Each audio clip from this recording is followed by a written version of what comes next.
This is me. And in this seminar, we will discuss the situation, which is, of course, very important to me, not only as a minister, but also as a person living in one of those cities which we want to try to change so it will become more green.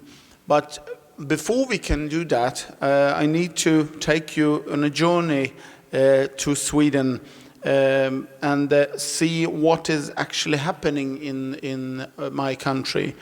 Housing is a right is the name of the seminar, and when you are Googling on that, you will find that housing is a human right, and it is described in different charters around the world, and how it's needed, and how it can't be how should I say, how it can't be described as something which the market can fix. Because sometimes we find right-wing parties which says that this is something like carrots or shirts or whatever.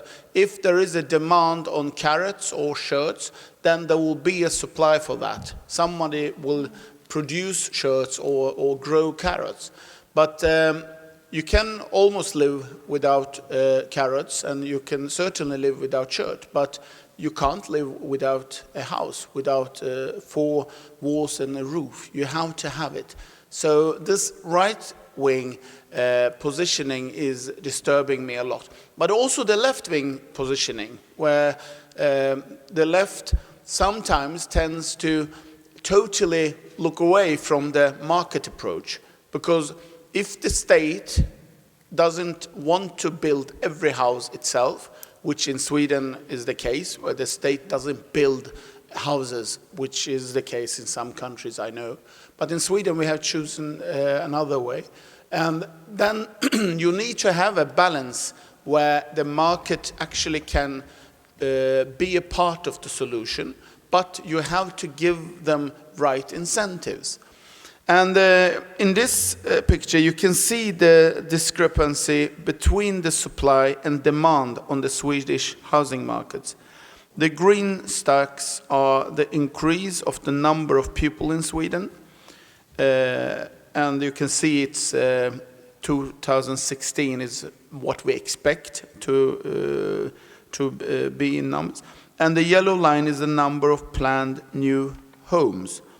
And you can see that the number of people in need of a home, that's the green stacks, is way higher than the number of new homes. So it's easy mathematics. And there is especially a high demand for a certain type of housing. And that is of small apartments that young people and students can afford. And this is where the discrepancy between also the market-oriented idea that the market will create the supply for the demand, but opposing also to the state-driven buildings and how to deal with the shortage of homes. And the Swedish government presented an idea about how to make it possible to do a better opportunity for young people and students, especially, for those are the persons who are have the biggest problems with the shortage of housing. Then we presented earlier this year a housing package, and that contains reforms for building new homes in an economic, ecological, and social sustainable manner.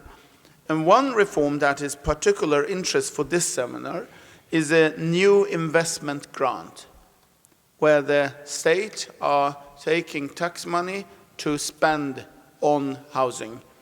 This investment grant will go to construction companies, both private, but also those who are owned by the local governments, which there are more than 300 in Sweden. And those construction companies who build small, energy-efficient apartments with reasonable rent. This is the goal, and we will have just started with it. We have been in office for 1 year, and this is a big change in Swedish politics because we haven't had grants like this the last 10 years. And the grants we had before that period looked a little bit different than this one, which we, as a new government, will see that it will affect the young and students needed. I will talk a little more about the investment grant and some other reforms from our government, but also about few examples from Sweden that might be of interest of you. When we come to one of the three sustainabilities, economic sustainability, I want to talk a little bit about a place which is even more north than where we are today. Some of you traveled a lot, I know that, but there are more than 1,000 kilometers more north in our countries here in Finland, Sweden, and Norway. And Kiruna is definitely one of the most Nordic cities, one of the cities in the most north. And this is a model of the new town of Kiruna. Kiruna has a big mining field where many of the steel companies are taking its iron ore from. And it is due to this mining operation just under the town center, a large part of the town needs to move. And this is, of course, something very exciting for city planners. You have to move a city from the ground and do it right. Not as the thing you can hear from other parts of the world where, for instance, if you are building a hydroelectrical power plant, then you just let the city or town to be flooded. But this, you have to do it right, because you say that you are a democratic country who are taking care of your citizens. And this is, of course, an exceptional case, but it makes us think about how you can build a town in a sustainable way, because you are doing it from the scratch again, but with people living there. And you have to have all the residents with you, otherwise it won't function, especially not in a democracy. Economic sustainability means that our investment today must be sustainable tomorrow. That is how a company works, but it is not how a country can work. So you have to find a balance between these two needs. You must use the best available technology and methods for constructing homes. Yeah. And in this way, if especially this town move is something which is studied by city planners from all over the world. In Kiruna, the world's first passive house in subarctic climate was built last year. And if you look up on Google Maps, you will see how far away Kiruna is from here.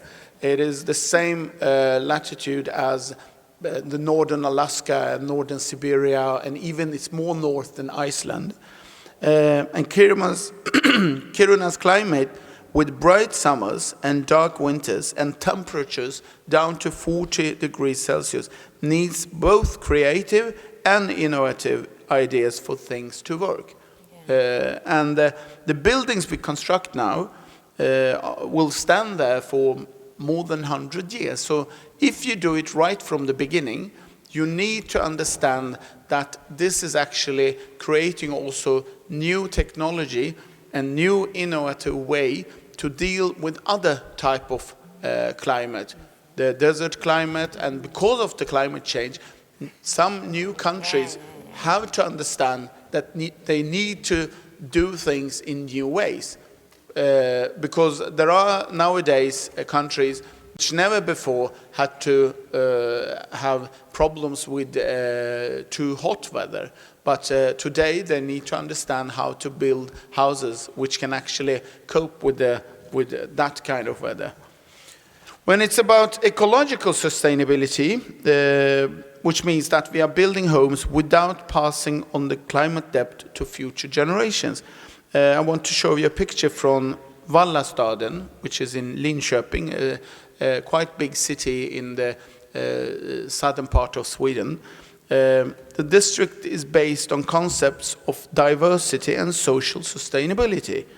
The district is planned from the beginning by in coping with the citizens and feeling that they are with you, not only by saying that they are with you after you talked with them, but also include them in the planning process. If you look upon nice pictures which architects are drawing and afterwards you will see the results, often it's not the same, but here actually they succeed. And this is very interesting way of dealing with the issue, but because otherwise you will find yourself in between planning engineers, architects, and the tenants and the people who are going to live there. And as a politician, this is the hardest place to be. So it is very important that to encourage municipalities to plan for these kind of areas where diversity is the base for the idea to make the city to grow in a sustainable way. Then you also need public transportation. Walking and biking is another priority of these kind of planning systems. For instance, this area which has been built, the car ratio is 0.1 when it is about how many parking places you need for a new area.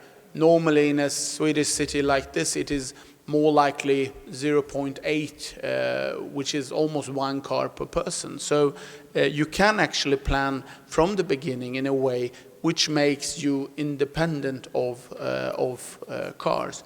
And as I told this morning in my speech about this anecdote about this, what happened yesterday to me, some of you I talked with during lunch, it is of course interesting that what is happening in the theory, what the scientists tell us about how women and men actually are moving in the public space, and you see it by your own eyes that it is like that.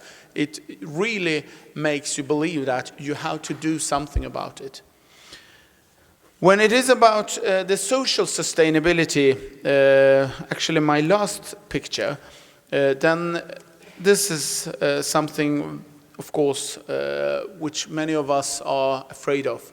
We have seen it in France, we have seen it in Germany, and we actually saw this in Sweden also.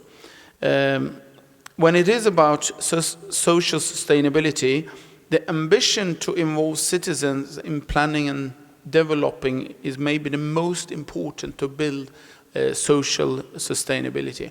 Of course, you can't say that if you don't have built-in social sustainability in a society, then this will happen, or that those people who has done this is not responsible for it. Of course they are. It is never ever okay to throw stones on fire brigade or the police, because this is a way of thinking which sometimes you can find in the political spectra. But you also have to understand the mechanisms behind these kind of social unrest.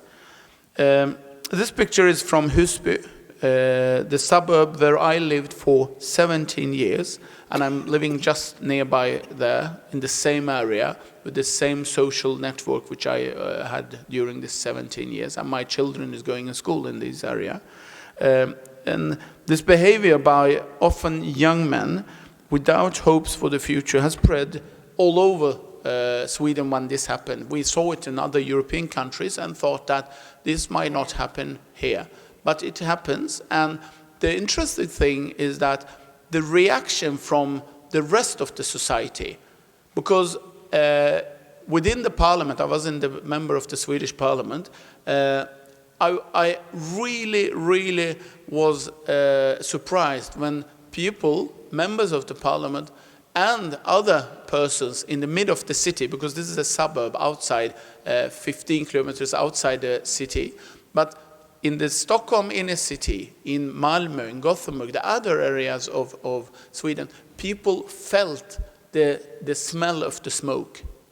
They didn't feel it physically, but it was almost, they told me that this is something burning up from a part of what they feel as the Swedish model. And this is something we have to understand, that our societies are really connected to each other. So even if you are creating gated communities wherever you are, you can't totally look away from the suburbs. Which means that when you are building hopes for the future, you have to invest in a way where you can look upon the other persons on the other side of the fence eyes. And this was an eye-opener for many, many politicians in Sweden, not to start to hate people, but actually to try to understand the reasons behind what happened. And I can say today that many municipalities, local governments in Sweden are doing it better and more right today and before this incident. Social sustainable planning means inclusive planning, and this is therefore where to lead our road to make people believe that they actually have the power. Because we as politicians know that the people have the power. Sometimes we forget it, especially between elections. But when it comes to elections, we have to understand that if we give the reason to understand for those who are voting that they have the power, it will also come with a demand from them. And all the parties sometimes look at it as a problem. But as Green Party, we need to see at this as an opportunity. And my last comment is that the Swedish government has put a lot of effort into including young people and other groups which feels out the society in our reforms. And the investment grant, which I talked about, which is about 320 million euros every year, will include a limit on rents. The new homes must be affordable for young students, and this is mostly young men, as I said before. Otherwise, we will have even more and deeper limits between each other, and that doesn't lead us to the right path. And no one is to be excluded due to inaccessible areas, even if you are women, girls, but also people with different background and ethnicity should have the right to move along in the same way as we planned from the beginning, and we need to do it right from the beginning. Thank you very much. Great.